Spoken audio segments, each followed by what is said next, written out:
દર્શક મિત્રો, જીપીકે ન્યૂઝમાં આપ સર્વનું હાર્દિક સ્વાગત છે. હવે જોઈએ અગત્યના સમાચાર. જય માતાજી. તારીખ 3 થી નવરાત્રિ મહોત્સવનો પ્રારંભ થવા જઈ રહ્યો છે.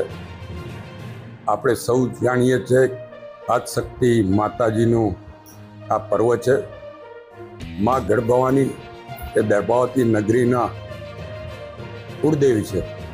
ત્યારે મા ગર્ભાવાનીના આશીર્વાદ મેળવવા માટે આપણે સૌ ગરબામાં ભાગ લઈએ, એમની આરાધના કરીએ.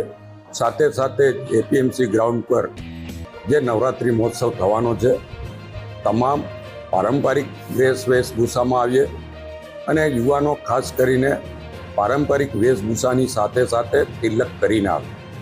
નો તિલક નો એન્ટ્રીની શરૂઆત ગર્ભાવતીથી થઈ છે અને સમગ્ર ગુજરાતના ગરબા આયોજકે આને આવકારી છે.